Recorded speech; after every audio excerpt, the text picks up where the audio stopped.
Hello students, कैसे हैं आप सभी। मेरा प्यार भरा नमस्कार सभी के लिए। देखिए, हम इस वीडियो में एक बहुत ही इम्पोर्टेंट जो कॉन्सेप्ट है हमारा पार्ट्स ऑफ स्पीच का, कहा जाता है जिसके बगैर एक भी सेंटेंस हम तैयार नहीं कर सकते। वो टॉपिक है वर्ब। जैसा कि मैंने वर्ब की आपको डेफिनेशन पहले बता चुका हूँ। तो verb is a word which denotes an action of a noun or pronoun।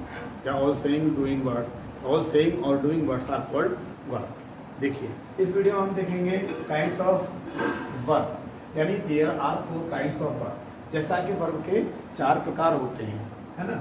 Number 1 transitive verb, और नंबर 2 इंट्रांजिटिव वर्ब, और नंबर 3 जो है लिंकिंग वर्ब, और नंबर 4 आपकी ऑक्सिलरी वर्ब, जैसा कि मैंने आपको लिख के दिखा दी। ठीक है, इसके बाद अब हम बात करते हैं ट्रांजिटिव वर्ब की। तो ट्रांजिटिव वर्ब जो होती है वो होती है a verb that needs an object to complete its sense is called transitive verb. यानी वह क्रिया जिसे अपना पूर्ण अर्थ प्रकट करने के लिए किसी ऑब्जेक्ट की आवश्यकता होती है, उसे हम कहते हैं ट्रांजिटिव वर्ब, यानी सकर्मक क्रिया। सकर्मक का मतलब कर्म सहित। इसके बाद जैसे एग्जाम्पल कहें तो सी इज टीचिंग हिम, तो यहाँ पर हिम जो है ना वो ऑब्जेक्ट है। अब यहाँ टीचिंग जो है वो यहाँ क्या है, ये ट्रांजिटिव वर्ब है, ट्रांजिटिव। इसके बाद दूसरा एग्जांपल में आई बॉट ए बुक। अब इसमें बुक क्या है, ऑब्जेक्ट है ये। अब ये है यहाँ पर ट्रांजिटिव। ठीक है स्टूडेंट, अब ट्रांजिटिव वर्ब है, लेकिन इसमें आपने देखा होगा यहाँ पर हिम आ रहा है ऑब्जेक्ट में। यहाँ ऑब्जेक्ट ये हिम है, ठीक है। तो ये ऑब्जेक्ट हो गया हिम, और यहाँ पर ऑब्जेक्ट हो गया बुक।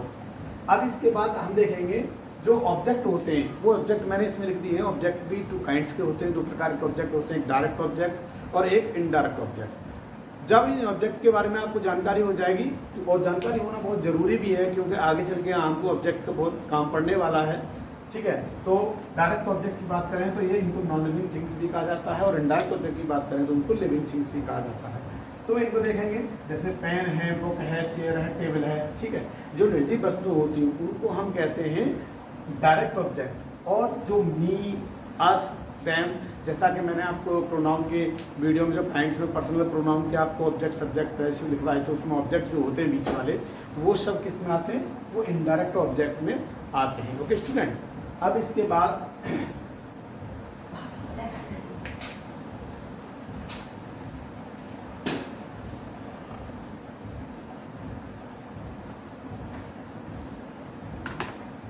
बाद नंबर दूसरा है इंट्रांजिटिव। ठीक है स्टूडेंट, तो इसकी डेफिनेशन की अगर हम बात करें, a verb that does not need an object to complete its sense is called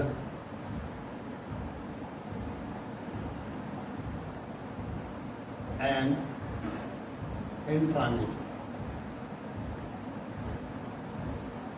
okay student, जैसा कि आपको मैंने अभी बताया था, ये ट्रांजिटिव वर्ब होती है जिसको अपना किसी ऑब्जेक्ट की आवश्यकता होती है अपना प्रकट करने के लिए, लेकिन ये उसके अपोजिट है कि इसको किसी ऑब्जेक्ट की आवश्यकता नहीं होती है, लेकिन ये अपना पूर्ण अर्थ प्रकट कर देती है। कहा जाए तो वह क्रिया जिसे अपना पूर्ण अर्थ प्रकट करने के लिए किसी ऑब्जेक्ट की आवश्यकता नहीं होती है,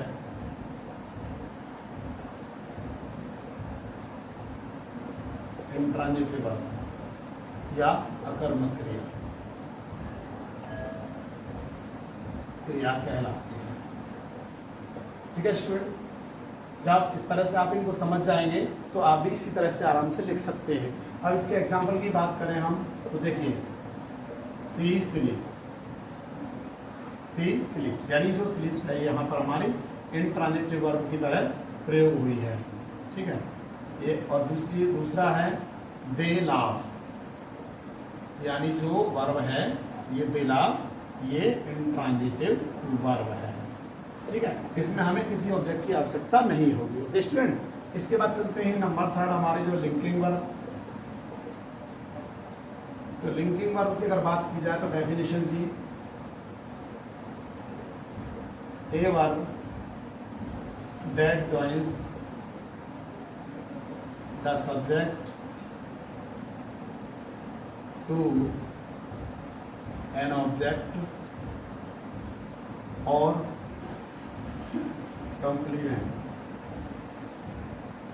is called linking। Okay student, ठीक है, यानी वह वर्ब जो सब्जेक्ट और ऑब्जेक्ट या पूरक को यानी कंप्लीमेंट को जोड़ने का कार्य करती है, यानी वह वर्ब या वह क्रिया कर सकते हैं हम यहाँ पर, वह क्रिया जो सब्जेक्ट को यानी कर्ता को कर्म से या पूरक से जोड़ती है, संयोजक क्रिया कहलाती है।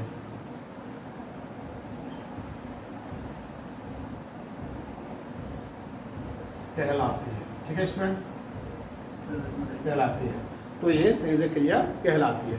इसके बाद हम देखेंगे एग्जाम्पल में हम इसके, तो C is a nurse, C is a nurse. अब यहाँ पर हम देखेंगे, यहाँ पे ये सब्जेक्ट है, ए नर्स यहाँ पर क्या है, ये कंप्लीमेंट है इसका, है ना, ये कंप्लीमेंट है। तो यहाँ पर जो है ये कौन सी वर्ब हो गई, लिंकिंग वर्ब।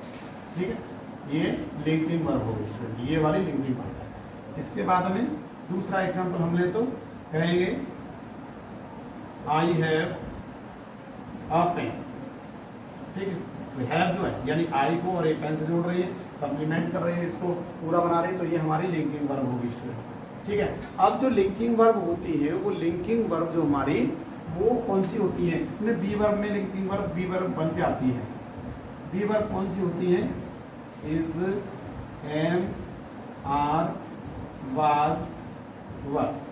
और यहाँ पर ये जो है वर्ब होती है, हैज, हैव, हैड, ये भी बनकर के आ सकती है लिंकिंग वर्ब। तो इस प्रकार से स्टूडेंट ये लिंकिंग वर्ब भी आपकी समझ में आ गए होंगे। ठीक है, इसके बाद अगली और लास्ट जो आपका चौथा जो वर्ब है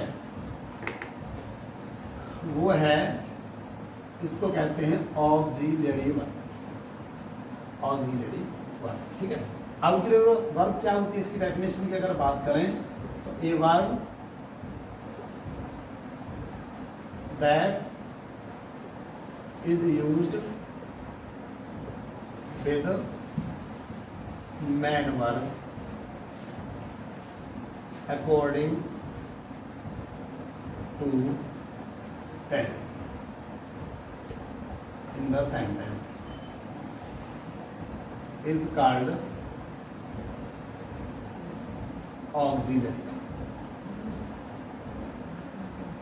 ठीक है स्टूडेंट, ऑक्सिलरी वर्ब तो वह वर्ब जो किसी मेन वर्ब के साथ में टेंस के अनुसार प्रयोग की जाती है उसको हम कहते हैं ऑक्सिलरी वर्ब। इसको ऑक्सिलरी वर्ब को हम हेल्पिंग वर्ब भी कह सकते हैं, यहाँ पर मैं लिख देता हूँ आपको, हेल्पिंग वर्ब भी कह देते हैं। ठीक है स्टूडेंट, तो एग्जाम्पल वह क्रिया जो वाक्य में मुख्य क्रिया के साथ टेंस के अनुसार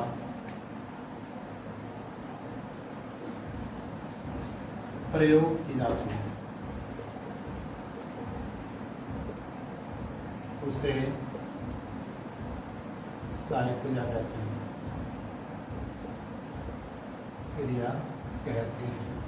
ठीक है स्टूडेंट, ये होती है सहायक क्रिया।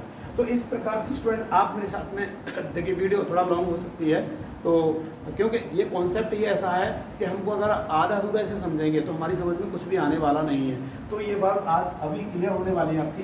तो साई क्रिया कहते हैं। एग्जाम्पल के लिए देखेंगे, I have done my work.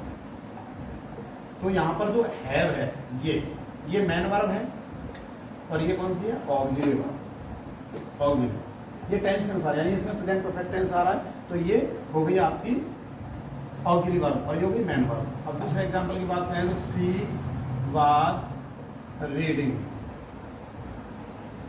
The book, ठीक है, रीडिंग।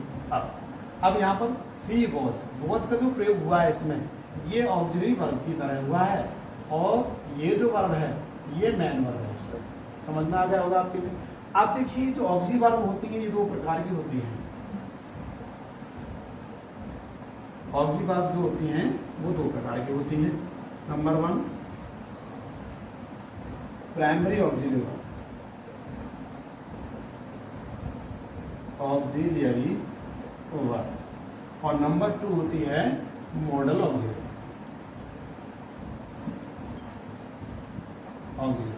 ठीक है स्टूडेंट, तो ये प्राइमरी ऑक्सिलरी वर्ब और ये मॉडल ऑक्सिलरी वर्ब। अगर प्राइमरी ऑक्सिलरी वर्ब की बात करें तो इनके जो भाग होते हैं वो बी, हैव और डू। ठीक है स्टूडेंट, ये बी में इस्तेमाल और वाज, और इसके बाद में यहाँ has, have, had done, has, have, had.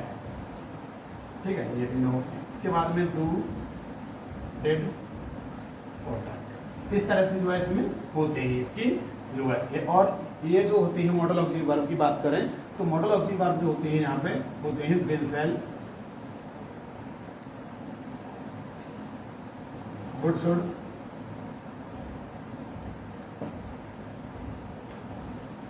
Can, could, सब इसमें ही आते हैं। कैन, कुड है, वी माइट है, मस्ट है, ऑट टू है, नीड है, यूज्ड टू है, ये सब इसी में आते हैं। तो ये जो नंबर में होती है 30 होती है, और ये नंबर में 11 होती है। इस प्रकार से 11 + 30 24 वर्ब्स होती है टोटल हमारी कौन सी, ऑक्सिलरी वर्ब। तो स्टूडेंट्स, मैंने इस वीडियो में आपको समझाने की कोशिश की है, और मुझे उम्मीद है कि आपकी समझ में वीडियो अच्छे से आई होगी। तो वीडियो को शेयर और चैनल को हमारे को सब्सक्राइब जरूर करें। तो थैंक्स फॉर वॉचिंग वीडियो।